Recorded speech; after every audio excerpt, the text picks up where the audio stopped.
our budget hearing. Ms. Canada.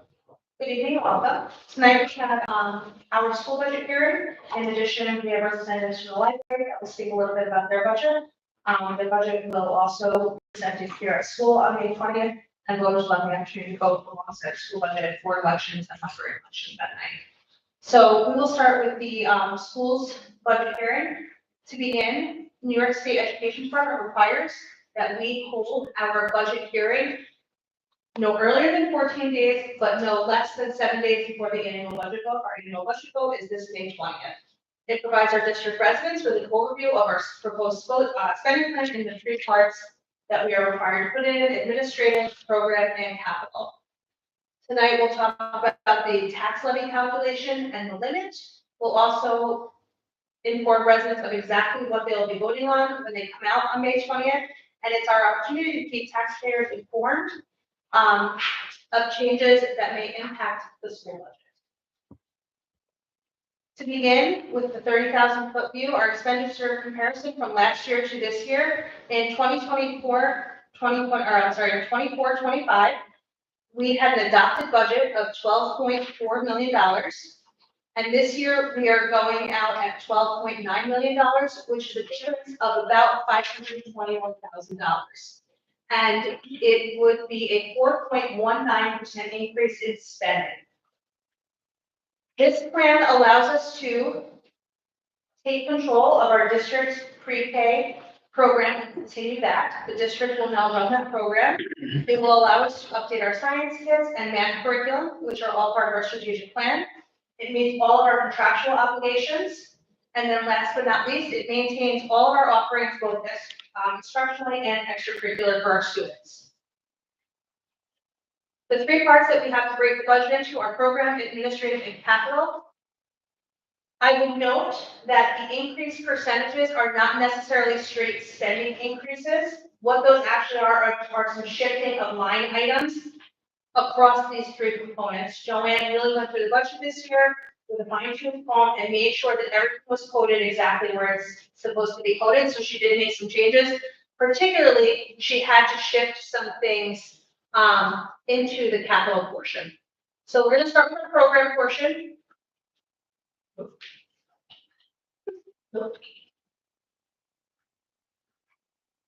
going to go back. Left. No, so you go back to the slide with the three parts. Oh, sorry. Sorry. No, that's okay. So our program, we are looking at a difference of $73,000, $73,790, or a 5.8% increase. And our administrative component, we're looking at about a 2.2% increase. And then our capital is a 14.84, or $236,000. And as I shared, we're not looking at an actual 14% increase there. There were some items that were shifted that belonged in the capital component that had previously not been there. But overall, when you go through the end of all, it matches the previous slide. We're looking at a $521,553 increase, or a 4.19% spending increase over last year. To begin, the administrative component of the budget provides the overall general support and management activities of the district, including the business office. So when you think about the administrative component, it's myself, it's the business office, it's all of the professional and support staff who work with us. It is also supervision, curriculum, legal services, auditing services, all of those pieces fold into the administrative component. The increase that we have in the administrative component, some of the line areas are up, and this is due to that reallocation of the different funding based on codes. The business office increase allows for contractual increases, and it also allows for additional support if necessary. We run a small business office. We have a full-time business manager, we have someone who helps with payroll, and then a part-time person who helps with accounts payable. The administrative component is the only component that is limited in the event of a contingent budget. In the event of a contingent budget, the administrative could not be more than the year previous.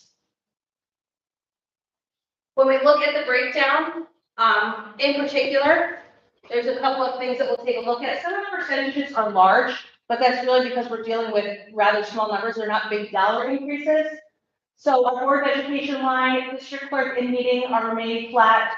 The office of the superintendent, that includes me and our support, is looking at a 2.51 increase, or about a $5,800 increase over year to year.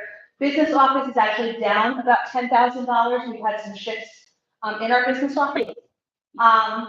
Legal and auditing will remain flat. Print and records management, it's going up $2,500, but ultimately it reflects 26% increase. We have some data processing again. BOCES central data processing. Those are some figures. We're seeing an increase here. For our insurance and our dues are remaining relatively flat. They're going up by about $4,000.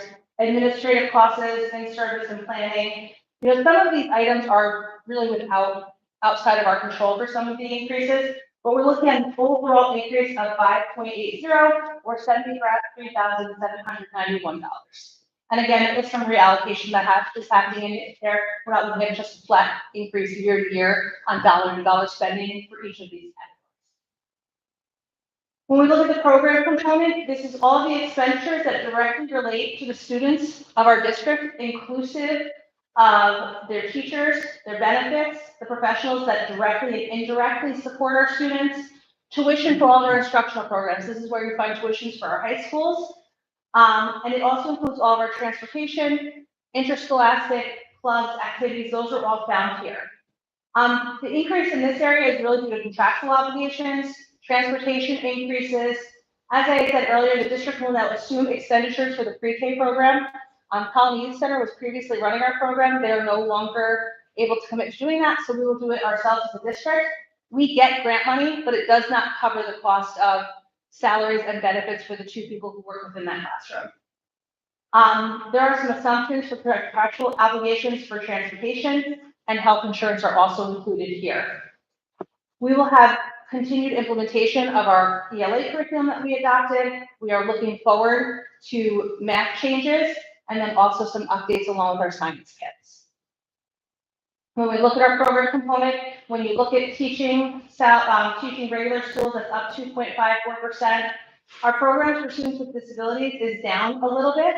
I would say that tends to be fluid. We don't ever know who's going to move in or out of the district, so we work really closely with Mrs. Kozlowski to make projections moving into the next school year. This is where you find our library automation, computer-assisted instruction, health services. Students who are in private school, we have to pay for health services. We also have our school nurse here, the school psychologist, school counseling, extracurricular. So really, overall, when you go through it, we are looking to maintain program. We are not making any reductions in program, and we're looking at a 2.2% increase over last year. When we look at the capital component, this covers all expenditures that relate to the upkeep and maintenance of our building and grounds, including the salary and benefits of those who do the maintenance and upkeep here at Vance. Our expenditures for debt services are also included here, and interfund transfers. The change in the capital component, you're going to see an increase in debt service because we are doing short-term borrowing.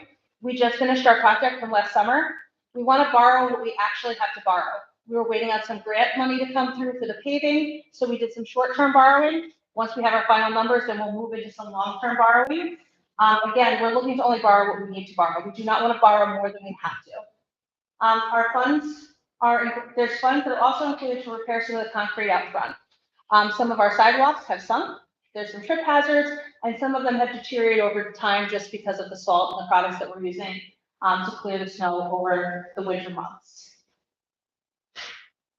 When we take a look at the capital component, I would say salaries are pretty flat. Equipment, we kept flat. Our contractual is up 26.40. I would say, again, there was some reallocation of what items had to go into this contractual line. Materials and supplies remain flat. Electric and gas are up. We are part of a consortium, but we are looking at a pretty significant percentage increase. Ultimately, it's less than $20,000, but when you look at the percentage, it's a little bit over 20%. I just shared with you, we're going to see an increase in debt service. We're doing that short-term borrowing to ensure that we only borrow what we need to long-term, and then benefits are about pretty flat in that area as well. But again, the overall increase here is 14.84%. Again, that's really more due to some shifting and adjustments, not necessarily dollar-to-dollar increases. Next, we're going to take a look at our revenues. We are proposing a 4.19 spending increase, but we are actually proposing a 4.14 tax increase. And keep in mind, we don't get our assessments until August, and I'll talk a little bit about that and what that could mean for that 4.14%. So how are we looking to fund? One is through real property tax and a 4.14% increase. We have our pilots that will continue. Soldier On is coming on to the roles as a pilot, so that is going to be that difference there of about $31,000. We are projecting an increase in interest and earnings. The business office has worked really hard to invest money that is sitting, so we work to make some money on money that is within our savings. Commissions, that's like renting out the gym. We don't make a lot of money there. That stays pretty flat. This refund from prior year will be flat. BOCES refunds us unspent money at the end of the year. We don't know what that is. There is no way to predict it, so we usually leave that pretty flat for a year. We are looking at an increase from tuitions from our other schools at the Riverside. Last year, we left like a seat in each classroom empty over the course of the year. We didn't know how quickly those seats would fill, if anybody moved in the transition. Our seats have been pretty full, and when we've had openings, Mrs. Kozlowski has been able to fill them pretty quickly. The programs are just in high demand. Gifts and donations remain the same. State and BOCES aid, we're looking at a 3.92% increase there. Our Medicaid dollars are down a little bit. Again, those are services that are eligible to Medicaid through IEPs, things like speech and language and occupational therapy. Our debt service transfer is remaining flat, and we are asking, or we are planning to utilize the same amount of fund balance that we did last year to balance the budget, and that will remain flat as well. So once you look at all of our revenues, the revenues add up to what our proposed spending plan is, which is 4.19%. Our tax cap, this is a calculation that we've used each year. A couple of numbers, we've looked at this over the years. It's a complicated formula. When we say 2%, it doesn't really necessarily mean 2%. You work through the formula. A couple of items that affected our 4.14% increase. The first one being is the tax-based growth factor. We had the highest tax-based growth factor in Albany County and one of the highest in the state. That is bricks and mortar building and development within the district, within the school district. And that's a good thing, right? Like we're building, we're growing here. It's a good thing, but that does in fact impact our tax cap calculation. Our pilots are in here. You put in the tax factor, you multiply it in, take out your pilots. You're able to put back in your capital exclusions, and then ultimately you land at 4.14%, which is our tax cap calculation. That is what we are able to go out to, and that is what we are asking voters to approve. I would add some years our tax cap is 0.24, like last year, and some years it's at 4.14%. So there are some years, when our tax cap is really low and we work really hard not to go out over that. And then there's some years that we are grateful that our community supports us when it's on the higher end. Ultimately, at the end of the day, the tax cap winds up, if you look over years, it winds up balancing out. You have some high years, some low years. This is a year where it's on the higher end. So when we look at a home that is valued at $250,000, this is what it will mean for you. So in the 24-25 school year, the tax bill was about $7,600, and this year it would be about $7,900, which is an increase of $26.47 per month. The library is also on here. We will run their election for them. In the 24-25 school year, their increase was $262, and this year it's $301, or a difference per month of $3.28. When I was talking about assessments, we do all of this planning now. Our assessments won't come through until the summer. It's important to know if the assessments go up, that 4.14% will come down. If assessments come down, that 4.14% will go up. What I would say overall is if we have a high tax growth factor, we would expect our assessments to go up. But the reality is we have to present with you right now the numbers that we know. So our ultimate rates will not be determined until the summer, but this is the information that we have at this point in time. And then we work with our community once we have that information, those assessments come through. It's the village of Holland, or the town of Holland, correct? This is where I'm. So what we are going to be asking folks to vote on May 20th. The first one being a school budget expense of $12,976,198. This budget requires a simple majority, 50% plus one, and that will keep us within our tax levy limit of 4.14%. We have two open board of education seats. Patrick Semexton and Jason Hoffman have both submitted petitions. Folks would like to learn more about those candidates. I would encourage you to go to our website where we have information provided about each candidate. We are also going to ask our voters to consider a $6.67 million capital project. We had a hearing on this at the just a few weeks ago. I would say that full presentation is available online, and if anybody had questions, they certainly be welcome. They're welcome to come in and talk to us. We are going to ask voters to vote on a library budget of $306,423, and the library will have a presentation for you this evening. We are also have on there, quite a lengthy ballot this year, the transfer of the library property and building to the library trustees. For many, many years, since 1982, the school district has owned the property and the building, but the library has truly maintained and really has operated independently from us.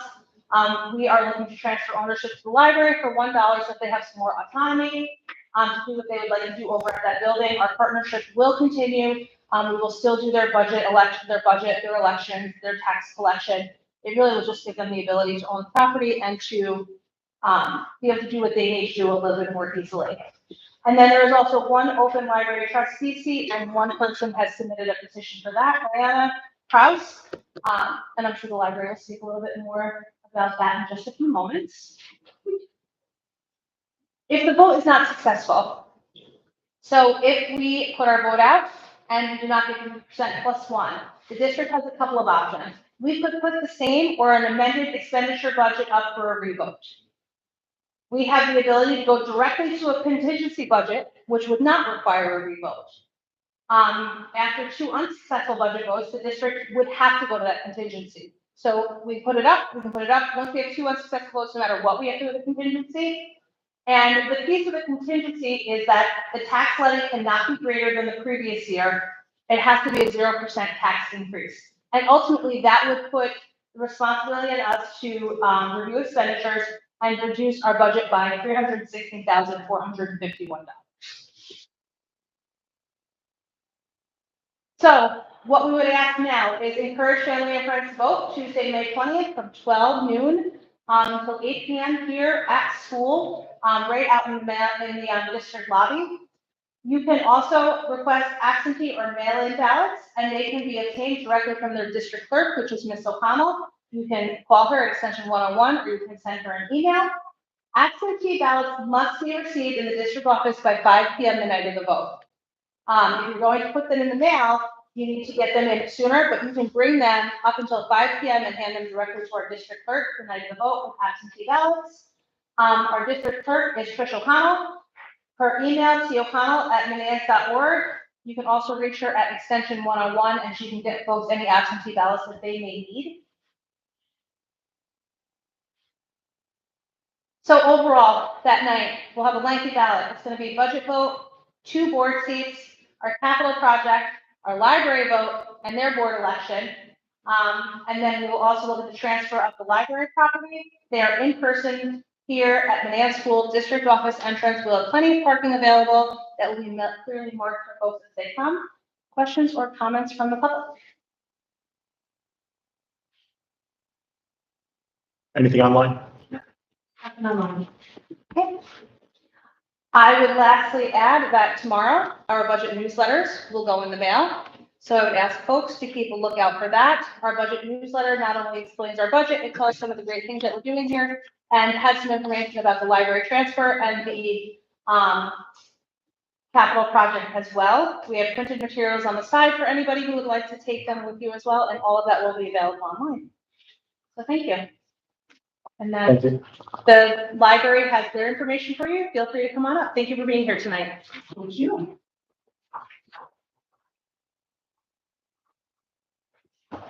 All right, so for those of you who don't know me, my name is Sarah Kermes. I'm the library manager at the Manans Public Library. And I'm here to just give you a quick walk through what we're hoping will be our budget moving forward next year. So this first slide just kind of gives a quick overview on how we're breaking down the budget. Most of it, well, not most, but the majority of it will be towards payroll and then daily operations, office supplies, materials, programming, and improvements in the contingency. We're in an old building and things happen. So this year we're looking at proposed income of $306,423. $300,523 of that will come from property taxes. The rest will come from miscellaneous interest that we've been able to get from our accounts we currently have, as well as state funding. I did get news earlier this afternoon that there has been a halt on the ILMS issues. So it looks like our state funding will not be a problem this year. May change next year, but for now, we're moving forward in a positive manner. This turns out to be roughly about 60 cents a week increase for everybody on their taxes. So most of what we have breaks down into a couple major expense categories. Obviously, payroll is always going to be a big thing for us. Materials, which includes our digital collection, those prices have gone up quite a bit, as well as physical book prices. Programming for all ages, from kids all the way up through adults and seniors, and our outreach programs with the school, the village, the Skylar Inn, and other areas. Our capital improvements, we have a short list of things that the building needs some attention on. And we're working through that list one piece at a time, but there's always a little bit of money we have to put up to get New York State to give us and match their grants for any funding for improvements. And then one of our biggest categories is always going to be office supplies. It takes a lot to run the library, and since we do not charge printing fees for anything school related, the paper costs quite a bit, and so the prices have gone up there as well. All right, so I'm going to break down all those categories real quick, then we'll move on to questions, and then I'll get out of your hair. First of all, payroll breakdown. Everyone deserves a cost of living raise every year. Our staff has worked incredibly hard this year. We brought in back in November, we expanded our hours, so that has expanded our ability to run programs, but it means that our staff is working extra hard to prepare everything for everyone as well.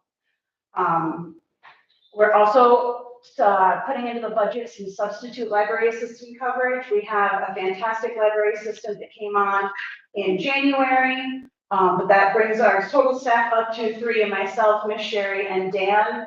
And I am a member of the Army National Guard, and Sherry and Dan both deserve vacations. So to cover us and keep the library open for everybody, we're looking at bringing in a little bit of extra help from either another library in the area or someone who knows the library really well. And then obviously I can't be in the building if I'm out here at the school, and if Sherry can't be in the building when she's doing story times with the Skylar Inn. So that substitute coverage also helps cover all of our outreach in the village. The biggest thing that we're adjusting pricing on, well, categories on this year is our programming. It looks more than it is. We moved a lot of stuff around that wasn't quite in the right spot this year. But because of our expanded hours, we have been able to expand the children's programs that Ms. Sherry's done. Her cooking classes and her movie nights have gone crazy in the last 6 months. We're at the point where we can't afford to have any more space. So by increasing her budget a little, we'll be able to open it up to more families and have more people able to come into the library. I've been attending a lot of trainings and working really hard at figuring out what in the world teenagers want to do. I'm still not entirely sure what they want to do, but I have a bunch of stuff planned out. So I have increased the budget a little bit there. I've gotten some grant money recently to kind of cover some of the startup costs between the movie nights and some of the game nights that I'm hoping the teens will be interested in. And this will just help cover mostly food because teenagers like food. Adult programming also increasing a little bit. We had started up a book club at the beginning of this year, and we have been able to work with a library consortium to bring virtual author visits to the library. This way we can afford to get some of the big name authors into the library in a virtual capacity so that everybody can kind of get a chance to meet and greet authors that they wouldn't necessarily get to. As well as our seed library and our Spice of the Month. Doesn't matter how many I make for the Spice of the Month, they are always all gone by the end of the month. So this would enable me to expand that program a little bit. In the past, all of the family celebrations that we do have come out of the children's programming budget. So we have slid some money around so that our Easter celebration, our Diwali celebration, our trick-or-treating with the kids, and our Christmas celebrations all have their own budget line. This will help us budget for food a little bit better and for games and prizes and giveaways and that sort of thing. Summer reading, as always, is a huge, huge thing for us. We're working really hard with the Schuyler Inn and the school this year to really help get kids through that summer slump that they get. We have some really cool programs. I believe this year is Color Your World, so there's a lot of artistic creativity going into the summer reading program this year as well. And then, again, community outreach. We had a fantastic Easter event a couple weeks ago. I worked really hard with Ms. Gibson in the library. We've worked with the PTA this year. Ms. Sherry does a story time once a month with the Schuyler Inn, but we'd love to be able to get her in there a little bit more often for everybody there. And this summer, we will also be at the farmers market a couple of dates during the year, so they'll kind of get to all aspects of the community. Next up is materials and technology. The biggest category of that is materials. Physical materials are our books, our video games, our library of things, all of those sorts of things. All of our prices have gone up. We're trying really hard to keep a good variety of books that will appeal to everybody on the shelf, but it's gone insane. Our large print book circulation is up 252% since 2003. And our manga and graphic novel collection, both physical and digital, has also increased to the point where we can't necessarily keep a series on the shelf long enough. Plus, some of these books are real old and they're still going out constantly, so there is that replacement factor that we're working on. Digital content. In just the last year, we are up 44%. That's ebooks, movies, audiobooks, all of those sorts of things. Including graphic novels and manga. I am looking for more options to bring in more choices for everybody with a Manans library card. It's hard to find things that aren't crazy expensive because sometimes a digital book costs $27.50 and sometimes it's $99 and there's no necessarily rhyme or reason. It's all on the publisher. Computer and IT support. We have a couple of computers in the building that they're just old. We're doctoring them along as best as we can. I'm hoping we can get them through another couple of years, but just in case, we have a little bit more money into the budget so that we can keep all 5 of our patron computers and all 3 of our staff computers running for everyone. Like I said earlier, it's the office supplies increase is really mostly to help cover the printing costs. That's where we've used a lot more paper this last year, which is fantastic. That means more people know about us and are using us as a resource. But paper prices also increased almost double what it was when I started in August alone. And then there is going to be a slight increase in the library system fees that we pay out to Upper Hudson. Their costs have gone up, which means our costs are going up just a little bit. It's only about a 5% increase this year. Operations and facilities. This year, we're looking into a good deep clean of the library. It's an older building, it gets cobwebs, it's a little bit dusty, things happen. So we're looking to get a real good deep clean in there. It'll help with allergy concerns and help us, get some of the critters that, live in the corners, little spiders that are in there up and out. Utility costs have gone up a little bit. Repairs, this has always been a part of our budget. This is not changing whatsoever with the potential acquisition of the building with the proposition on the ballot this year. We have increased it just a tiny bit because again, costs are rising. The alarm and insurance, again, this is the only new cost for us is insurance on the building. If we were to get the building, in the past, the school has covered insurance costs on the building, so this will be our only new budget line for acquiring the building. Again, lawn care has gone up a little bit. Their prices are going up, so what comes back towards us. And then our contingency fund has also increased. We had some water pipe issues where we had to reroute all of the bathroom pipes so that they wouldn't freeze. We were able to do that, but giving us a little bit more wiggle room for that sort of things won't hurt whatsoever. Again, why the 15% increase? It's cost of living, it's staff retention, it's expanding and programs and community outreach. We have higher vendor costs, and with increasing our hours, we get more people in, and the more people in, the more they need us. So we're trying to expand to what our community needs. Moving forward, what we are looking for is just, to continue to strengthen our community partnerships, again, increase our programming. I am always looking for more grant opportunities to help fund our programs as well, and to keep our access for literacy for everybody in the area as high up as possible. I want to thank you for supporting the library. I didn't have a mention of Diana on the PowerPoint. She is currently our board president, so she's not a new person running for the library board. However, if anybody wants to know more about her, they are welcome to call the library and ask any questions. Also, I want to make it clear there has been in some past some confusion about who can and cannot vote for the library budget because of where we're located. There is a little bit of over the boulevard issues. If you have any questions about whether or not you are in the school district and can vote for the budget, you are welcome to give Trish, the school district clerk, a call, and she will answer whether or not you can vote for this. Are there any questions? All right. Thank you so much. Thank you.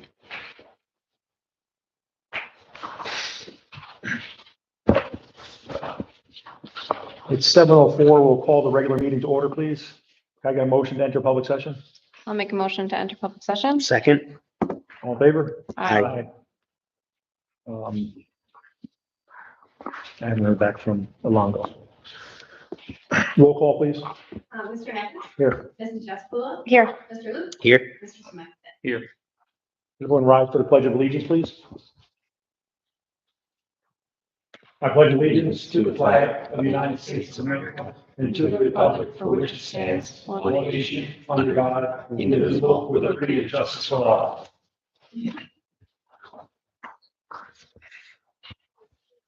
Comments from the public on agenda items. Just a reminder for those members of the public in attendance, this is one of two opportunities afforded members of the public to comment on or inquire about agenda items. Members of the public may also have the opportunity at the end of this evening's agenda to comment on matters not formally noted in the agenda. We appreciate everyone's cooperation. We are at boecomments@manans.org. Is there anyone online? Does anyone have any questions? There are people online that no questions. Anyone here have any comments? Can I get an approval of the minutes, please? Be it resolved that the Board of Education, the Manans Union Free School District, accept the April 23rd, 2025 regular meeting minutes. It doesn't say minutes, but That's what it is, though. it's minutes, yes. Second. All in favor? Aye. Aye. Opposed? Resolution passes. We move right into superintendent's reports and updates, please. We're going to start with the strategic plan update, and then this is why we will speak a little bit about assessment scores. There was a request from the board to look at percentages versus numbers, so we'll take a look at that. Great. So for our strategic plan, we are reaching the end of our fourth year of a 5-year strategic plan. Every time I go through and do an update for the board, it's always really pretty impressive how much our staff has accomplished over the last 4 years and how close we are to meeting a lot of the benchmarks that the board had put forward for us as a district to meet. So really the board had 4 goals that we were looking at. The first one being around student achievement and success. The second one was around social and emotional learning. Our third goal focuses around diversity, equity, and inclusivity. And then ultimately their desire is to be able to work through all of these goals while also being fiscally responsible. So we want to be able to work through and achieve these items while also keeping our taxpayers in mind as we do this important work for the students and staff in our district. So when we begin to look at our academic excellence, we were looking at writing and making curricular updates over the course of the 5 years. While working with the teachers and working really closely with them, we started to engage in a lot of curriculum writing. And what came forth very quickly from our staff was, particularly in the area of ELA, was that it was worth looking and investigating at some different curriculums. And the idea that if we had a foundational curriculum, it gave teachers a lot more freedom and time to figure out how to make that curriculum meet the needs of students instead of writing the curriculum and then doing that on top of it. Writing curriculum takes time. We had teachers that weren't in front of kids. You know, you need to give a lot of leave time and a lot of release time in order to accomplish that. So a committee came together and decided to take a look at some ELA curriculums. It is a trend that has happened with almost every district locally. Districts are starting to move in this direction. So over this past school year, we adopted an ELA curriculum called the American Reading Company ELA curriculum. Our teachers looked at a variety, they did school visits. This is ultimately where we landed. So they worked very hard to implement this first year, along with some significant coaching from both our instructional coach and a coach provided by ARCOR, the American Reading Company, that came to visit us once a month. We also have implemented expeditionary learning modules in grades 6 through 8. Our ELA teacher took a look at the 8 different units that were available and selected 4 that she thought at each grade level that met the needs of her students best. And she has been working very hard along with our instructional coach to implement those units as well. Over the last 2 years, we have had a math committee looking at our math curriculum and other curriculums out there. We came to the end of a 6-year commitment with Envision Math, and our committee wanted to take a look at it holistically. They looked at how's our curriculum doing, what are local districts using, they went on visits, they investigated, and they are going to bring forth to the Board of Ed a proposal in June about which curriculum they would like to move forward with. And then last but not least, our teachers have worked really hard on pacing guides. It's important, you know, you have 10 months and you have to get through a large group of standards. And you can very easily get lost in a unit, right? Like you could teach the American Revolution for 3 months. That's it's important to have pacing guides because before you blink, the year is over. So our teachers have worked really hard to look at what are priorities, what are our priority standards, and how do we pace and start to look at that sort of pacing as you go across the year. Once you have our pacing guides, the important thing is then they become public, right? So Mr. Gotson can look and see what is 6th grade social studies doing, and that's how you wind up with cross-curricular projects. So those pacing guides, the teachers have worked really hard. They put a ton of work into that over the past 4 years to get to a place where we have some pretty solid pacing guides available for our teachers themselves for their own planning purposes, but to also start to have conversations across grade levels and contents. As far as next steps go, we will do a comprehensive review of science and social studies curriculums. That will bleed into the next 5 years. You know, one of the things that I've talked a lot about is we had a pretty ambitious cycle that we were moving through. Our teachers are doing the work and doing it thoroughly, which takes time. So those will go into the next round of the strategic plan.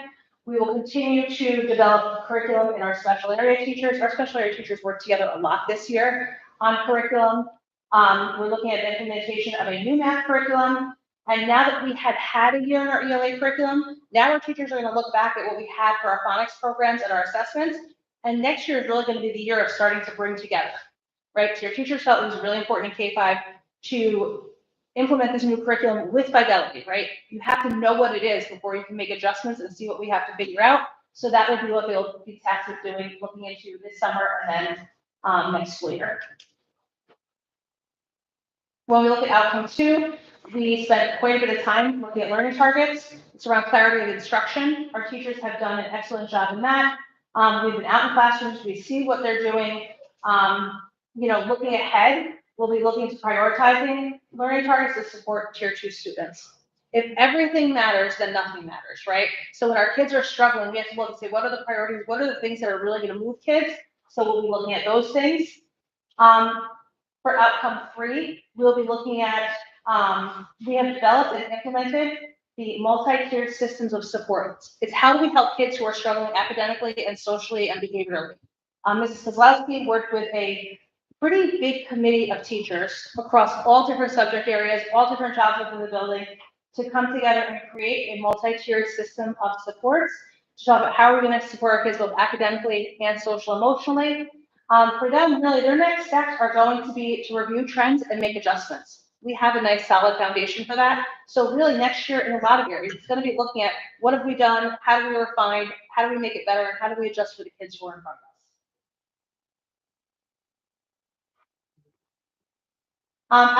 Outcome four was really looking at data review cycles.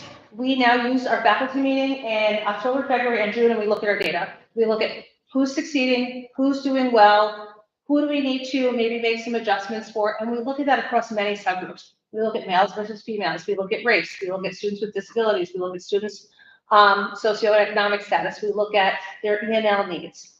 So our teachers really spend some time when they look at data across different subgroups, and we look at where are we doing really well, who's doing well in our system, and where we have to make some changes. So our next steps are really going to be to look at our data and compare that with some referrals, right? The idea is you want to see referrals and behaviors going down. And our next step is going to be to identify gaps.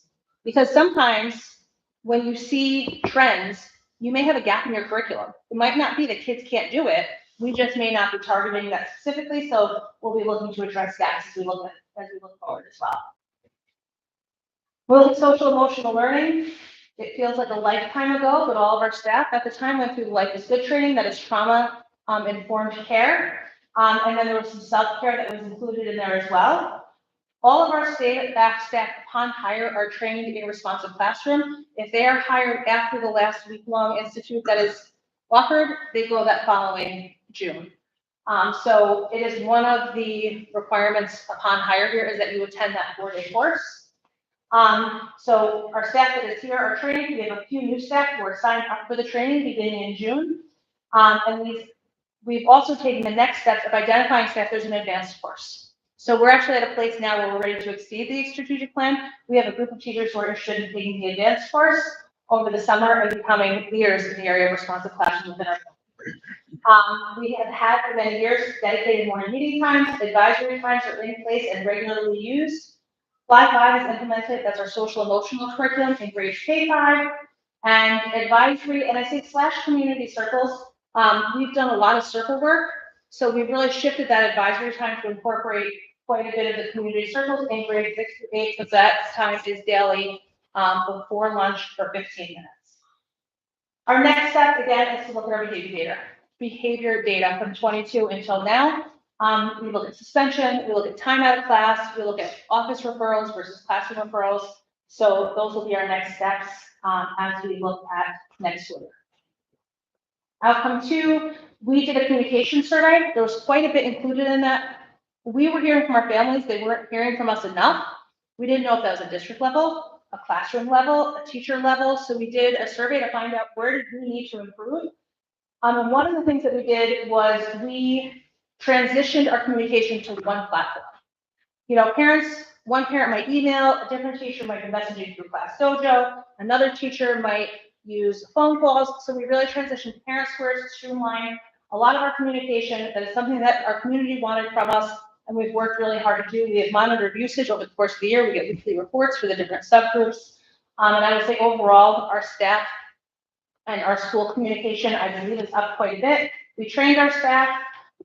We put out some parent support, and this year we'll do a follow-up communication survey with our families to see have they gotten more of what they wanted. When we look at outcome 3, we brought the health and wellness committee back together a couple of years ago, and we started deploying climate surveys. That was one of the goals. So last year, climate surveys went out to staff and students. This year, they will go out to staff and students again, and parents will also get a climate survey as well. And the piece is like, you know, last year was a baseline for staff and students, and now we look this year, and we'll look for improvements, changes, and areas to target and work. Looking at outcome, you know, for our next steps, we'll follow the communication. When I look at the next steps, we'll identify steps to improve our health and wellness of our families and our staff and our students based on that survey.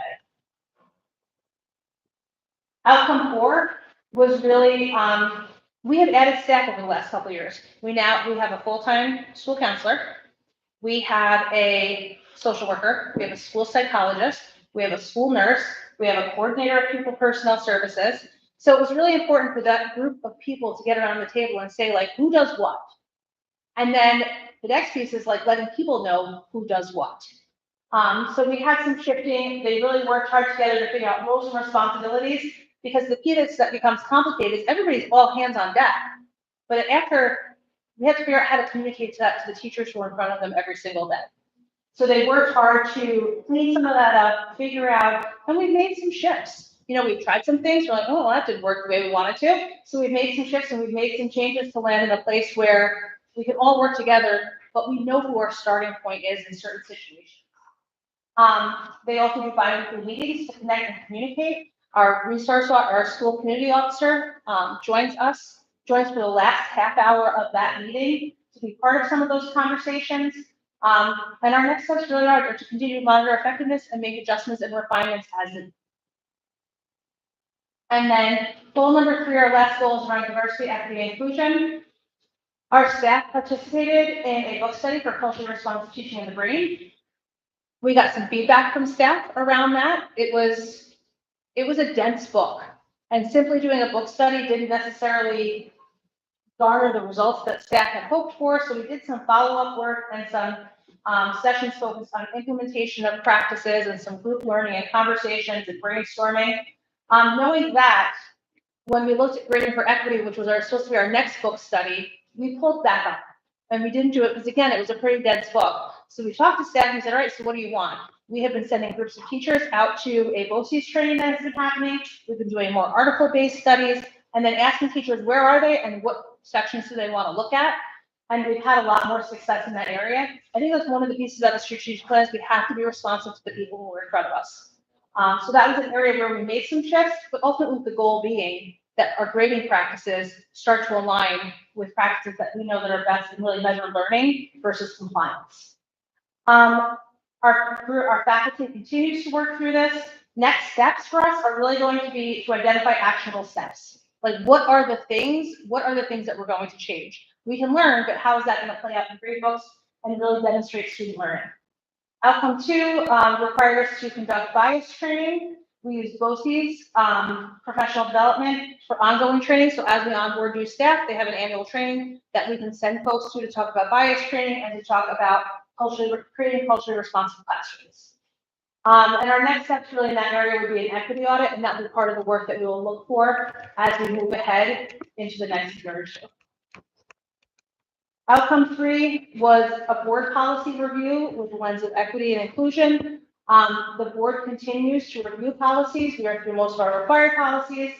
Our code of conduct was revised and implemented. We are finishing up year 3 of a new code of conduct. And the code of conduct really looked to eliminate some of the inequities that were there, and it really looked to layer in that restorative piece.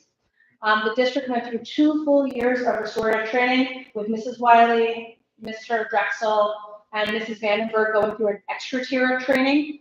Because while we all need our foundation, it aligns really well with responsive classroom. There are conflict circles when there's a problem and some significant harm needs to be repaired.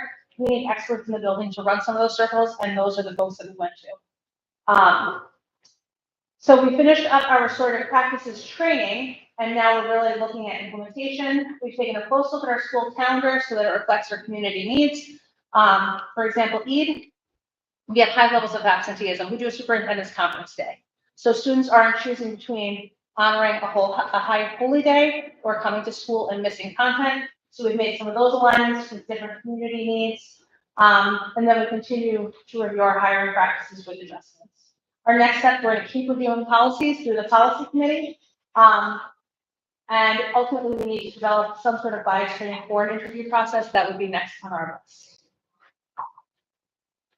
So that is where we currently are with our strategic plan. We're in a really good place. We are moving into our final year. We have accomplished most of what we had hoped to accomplish, and we'll be looking at what are our next steps. So questions or comments from the board based on where we are in our strategic plan today? I don't have any specific questions about the goals that we had. Just as we're going into this last year, we're going to start talking about developing the next goals. What do we still have left? What maybe new has popped up? So we'll want to make sure that we do some of that work this coming year so that we're ready when the old plan falls off. Those are great times to have board retreats and some guidance from maybe BOCES or another program to come in, so. Right, last time we did it, we worked with a BOCES group that really helped us identify, took a team of people from different constituent groups to talk about what our needs were and help us narrow our focus to what our goals really should be, and that was helpful. Anybody else have anything? Okay. Thank you very much. You're welcome. Mrs. Wiley has some information for you regarding state assessments and numbers versus percentages for the board's information.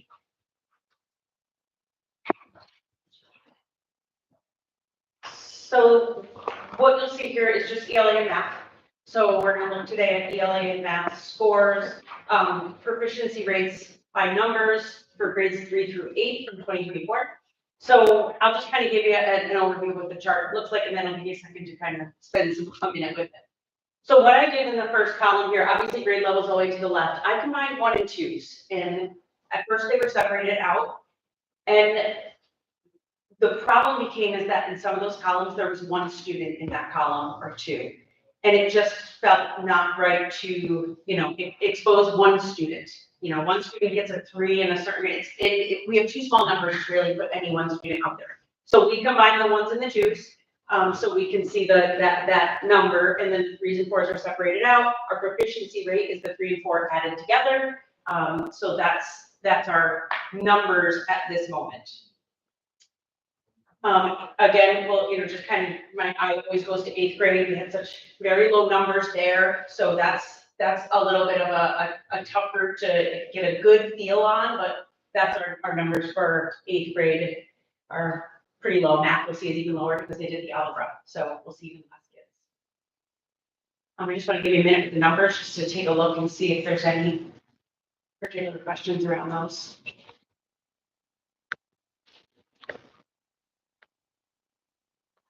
I'll say the good news for at least when I look at this and remember in my brain, I know what the 1s and 2s are. We have a lot of kids that are 2s and a lot of kids that are high 2s. And what we spent some time thinking about in our teacher PLCs and in our meetings is how do we get some of those high 2s into that 3 group? What are the things? And we were able to work with a product called Tableau this year, which helped us really dissect some of our data, and it would allow us to really figure out what particular skills and target standards are students falling down on that would allow them to get the most bang for their buck to be able to move to a proficiency rate. And with the idea not just to get to a proficiency rate, but that means that they're going to be better readers, they're going to be more critical thinkers, and that's our angle, right? Like tests are for a purpose. They're for our students to be able to show their growth in their critical thinking skills and reading and writing.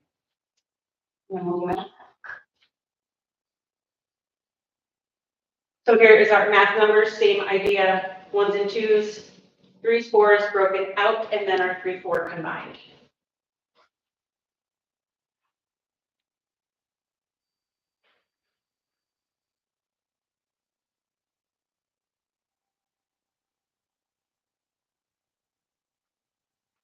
You can show them what you see on your screen or on the board.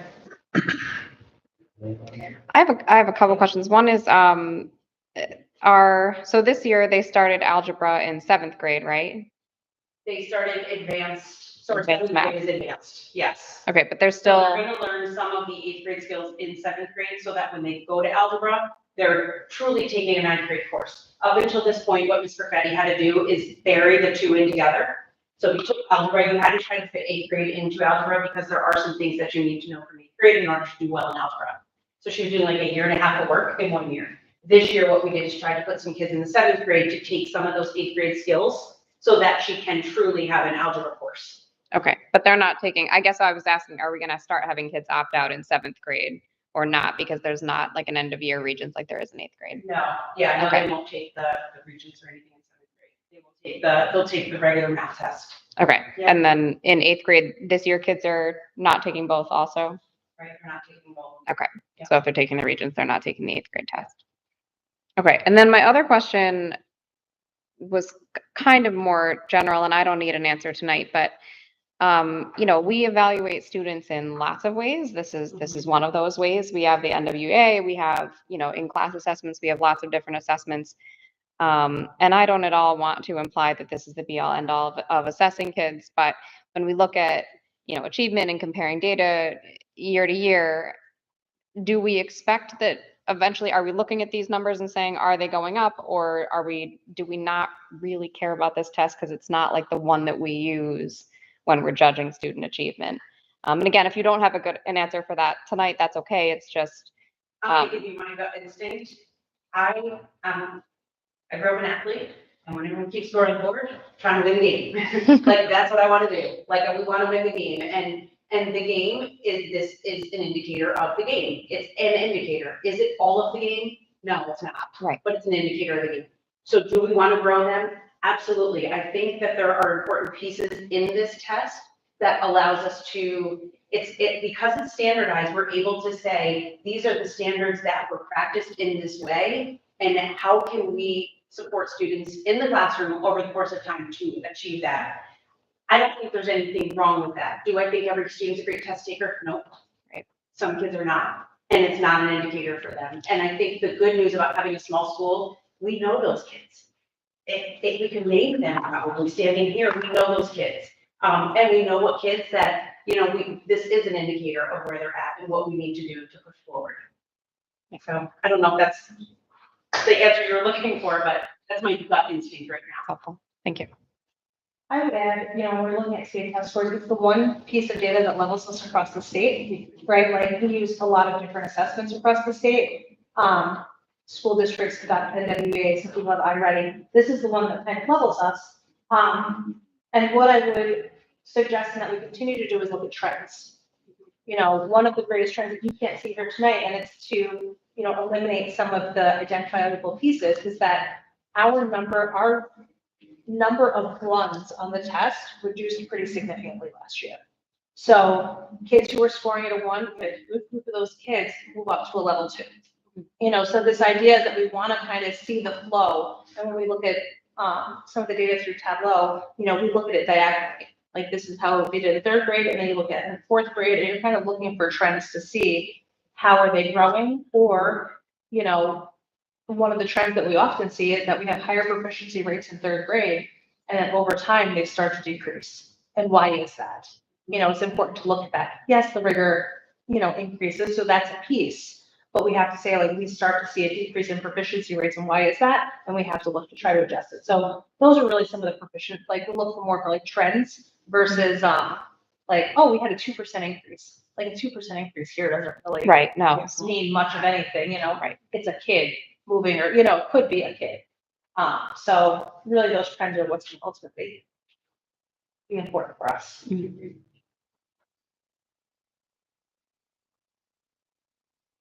Thank you. Yeah. I think I was 11% of the 8th grade class with my kid. Yes. Oh, with The 3. with all 3 of them, yes. Okay. Make sure Business they had their office. Wheaties that day. Yeah. Business office, non-action item warrants. Enclosed for the information of the board are copies of the following warrants and the claims orders report for March 2025. Fund A 50, $168,975.04. Fund A 51, $139.99. Fund A 47, $100,185.49. Did anybody have any questions on those? No. Business office, non-action items, appropriation status report. Has everyone had a chance to review that report, and is there any questions? Business office, non-action items, revenue status report. There is a revenue status report. Does anybody have any questions on this?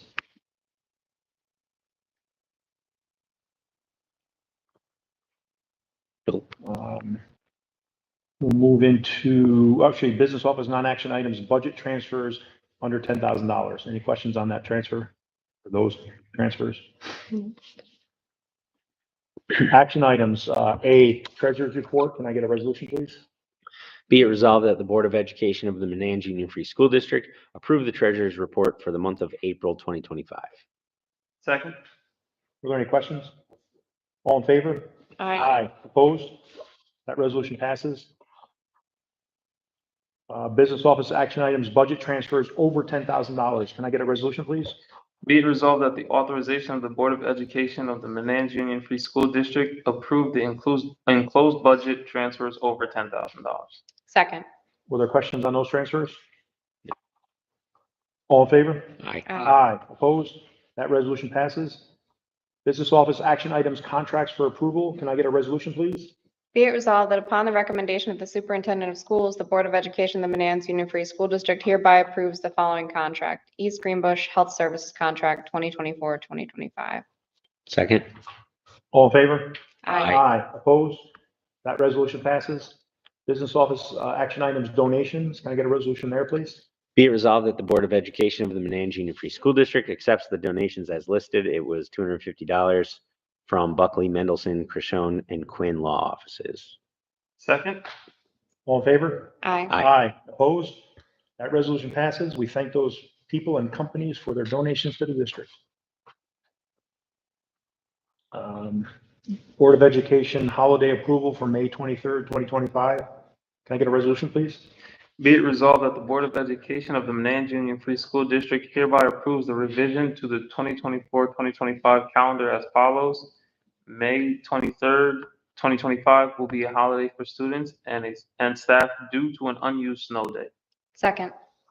All in favor? Aye. Opposed? That resolution passes. I have a quick question about that. Does that mean normally we don't do transportation for non-Manan students? Will that be true for this day also? No, we will not adjust. We will still transport our private. Because it was a regularly scheduled It was day. regular, regularly scheduled, so we will not, we will have normal transportation for anybody who doesn't come to the dance school. Okay, so, Districts are off that day though, aren't they? Yes, some of our neighboring but districts. probably some privates and things like that aren't, so we should just make sure when we send our communication out, because I think Parent Square's notifications go out to Yes. non-Manans families, right? Just make sure that they know that, non-Manans transportation won't be affected. Good catch. That's it. Yep. Thank you. What are we doing next? Updated Updated school calendar for the 25-26 school year. Can I get a resolution, please? Be it resolved that the Board of Education of the Manans Union Free School District adopt the updated 2025-2026 school calendar as submitted. Second. Any questions on the calendar? Was there a change? I thought we approved this. Yes, so, Yom Kippur was on the wrong day. It was on the day, when it starts instead of the actual, the following day. Okay. The additional piece was that Good Friday was not, we didn't initially give Good Friday. However, our receiving high schools are all getting Good Friday. It puts us down to 183. They're still at 184 because they go slow on grading day, that final Friday. But historically, we've been fine with 183 days. So I think just for the ease of families. Yep. If they're not gonna be, So they're high not a- schoolers. Two different days, Yeah. schedules. Yep. Okay. Thank you. Is there a second? Did we vote on this? I think we seconded but didn't vote. All in favor? Aye. Aye. Aye. Opposed? That resolution passes. Policies, 7A, final reading of policies. Can I get a resolution, please? Be it resolved that the Board of Education of the Manans Union Free School District, upon the recommendation of the Policy Committee, approve the final reading of the following policies as listed. Drug-free workplace, rights of employees to express breast milk in the workplace, and student transportation. Second. Were there questions on the final policies of these? All in favor? Aye. Aye. Opposed? Resolution passes. Personnel matters, substitute teachers fully cleared. Can I get a resolution, please?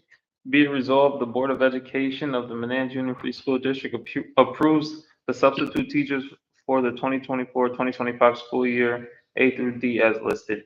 Second. All in favor? Aye. Aye. Aye. Opposed? That resolution passes. Personnel agenda, make a resolution, please. Be it resolved that the Board of Education of the Manans Union Free School District approves the updated personnel agenda item as attached. Second. All in favor? Aye. Aye. Opposed? That resolution passes. I would like to acknowledge and welcome Deanna Hems. She is with us in the audience this evening. She will be our pre-K teacher for the 25-26 school year. Formerly known to us as Mrs. Rigney. Deanna was our first pre-K teacher here and was with us for a couple of years. When CYC was running our program, she did such an outstanding job that they moved her to their home location where she assumed some responsibilities. And when the position became available here, she applied and we were very excited to have her apply. She went through our interview process and will be our pre-K teacher. As we look to assume the responsibilities, Deanna has spent some time, quite a few years in the Albany City School District, at the Albany School of Humanities, working in their pre-K, and then spent the last 5 or so years working for CYC, both here and in North Colony. So we welcome Deanna as we plan for next school year. Welcome. Welcome.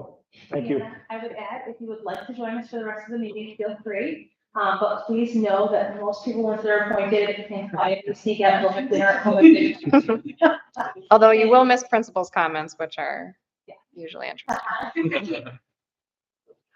We'll move right on to superintendent program recommendations, CSE, CPSE recommendations. Can I get a resolution, please? Be it resolved that the Board of Education of the Manans Union Free School District hereby approves the CSE, CPSE recommendations as submitted. Second. All in favor? Aye. Aye. Opposed? That resolution passes. Enrollment update. The enrollment update for the 2024-2025 school year to date is 312. Are we still taking pre-K applications? Yeah, we will accept pre-K registrations right up until the day before we do the lottery. We currently have 20 kids fully registered, and we are busy on our way for kindergarten as well. To date, we have 29 kindergartners fully enrolled. It's great. So, That All right. was the 2 sections. Yeah. Keep coming. All right, we'll move right into principal's comments, please. All right. So I just want to start with a couple of field trips. We just always like to put out to you guys all the great things that our teachers do with the kids. They take them on some really great educational and fun field trips. So the 5th grade went on a field trip to Wilton Wildlife. I think they've done this, they did this last year as well, I think. And the students have a great time in the outdoors. They did a ton on that day, came back pretty sweaty and dirty and exhausted. So, thank you. I know a lot of times PTA is involved in supporting those and there's a lot that goes into the field trips. And a lot of parents have been coming to field trips too, so we thank you for doing that as well. Our Pay It Forward went to library and hung out with them for a little while and did some reshelving and did some work there. So they enjoyed that day. They look forward to it. Thank you for having them. That's one of our clubs that does that. So I didn't know it was Principal Appreciation Day. I just need to make that really clear. Mr. Smexton informed me as well. It was actually my daughter's birthday, and all morning all she did was ask me when her Pandora returns were coming. All I'm texting them from her door. So I really didn't know. So I just have to say it was just the most wonderful surprise to come into this. Like, who can be sad at that? That was just a great day and just a surprise. I was just really overwhelmed with joy and gratitude. So thank you to school, and you can't feel sad with all those faces. I think you want our picture. We can go. They came up with the cutest things. One group brought me every hour. They brought me a puzzle piece, and I had to spend the day trying to put together their message to me. That was Mr. Minsky's class, so that was pretty cool. Cute. 4th grade went to Maybe Farms again. They go there annually. They do the historic events there. They do some butter churning and they build some, they build something in here. I Barn can't building. remember. They, Yeah. they do barn building like. Yeah, barn building, that's what it is. Yeah, so the kids enjoy that. They had a pretty decent day. They've had some good luck for field trips, and not this week. That was, they did it this week. Middle school fun night was really great. I think they had a great time. We did another phone-free event, and it went really well. They enjoyed it. DJ PJ was at it again. So they had a good time. So thank you to PTA and all the staff that came, and the 8th graders wanted to spend a half hour with their teachers. So we shut the place down and just had 8th grade hang out with the teachers, which I thought was a beautiful sentiment. They love it. So that was good. We had an assembly here just this week on Monday called Steered Straight. Nurse Rosie had a grant that she was able to get somebody in to teach students about the dangers of vaping. Then the gentleman spoke to the middle school and then to the younger kids, and it was very, very different assemblies for the two different groups. And he has quite a story himself. Has a lot of knowledge about the access that our kids have to THC vapes and marijuana, and all types of vapes that they can buy at any corner store. And then he met with our staff afterwards, and some of our staff came and he showed them, you know, exactly where and what things look like. He was showing highlighters with vapes in them and key fobs. Kids have key fobs that they can actually use as a vape. When he comes to places, he goes to stores in the local area and tries to purchase and tries to go to places that are not necessarily dispensaries, just other places. So he was sharing with us some things that he was able to find in the local area and brought those items to us. So it was really interesting. I thought immediately about talking with PTA, maybe about some parent information sessions, because I think it would be really valuable to have in the hands of parents. It scared, I texted all three of my children right afterwards and I was like, we need to talk. So I think we all don't feel the same way. And before I go through this, you can take a look real quick, but it is Teacher Appreciation Week. So I just wanted to take a moment just to thank our teachers. Mr. Herman is here, and you know, all of our teachers do such an amazing job, and we're really grateful for them. We're grateful for all the hard work they do. This week we've had a blast celebrating them. We had what did we have? We had some floats yesterday to celebrate you. We had a pancake bar on Monday. Pancake bar, donuts, and coffee Monday Yep. morning. We've had some fun games. Mrs. Wiley put up a wonderful selection of water drinks for us today. Lots of fun stuff. So we've had a good week celebrating them, and it's not ever enough. They do more than we can ever share, you know, do this to appreciate you guys. So just wanted to say thank you to all you do. Tomorrow, the day is Thankful Thursday, so any students that want to bring in a note or a card that just shows their gratitude to their teacher, that's what tomorrow is all about. All right, and here's our events coming up. Our testing, I should mention testing. ELA went off great last week. Science or math is going off right now. We started today and into tomorrow. We have had amazing attendance. We had no middle schoolers out for ELA at all, not one. And we had, I think, only a couple of elementary kids that were sick. And today we only had a couple as well. So our attendance has been great. Kids are coming, they're working their best, they're doing their best. We're very proud of all their effort. The teachers are killing it. So we're doing great. We have science next week, 5th and 8th. So in a good spot. We also have our nicest lab testing. Shanice is working with students for the end of the year ENL testing. And then just a few other things coming up. PTA book fair next week in here during the week. Kids can preview on Monday and then they can purchase during the week. And then we have literacy night. When is that? Thursday? I think it's Thursday night. Thursday. Yeah. Then they can come at night for family book fair, right? Yep. Multicultural is Friday. So that's our another big event we have coming up. So we have lots happening right now. Progress reports. Let's see what else is going on. Pancake breakfast down here on the 31st, field day on the 6th. I believe somewhere in here, there is a dunk booth that is happening. 30th, I believe, in the, right in the out front. 8th grade is gonna charge people, I think it's 4 balls for $1 to try to dunk myself or. There's my wallet. Some science teacher is going to I'm be- in. You're gonna make most money off the middle schoolers. How many tickets do you buy?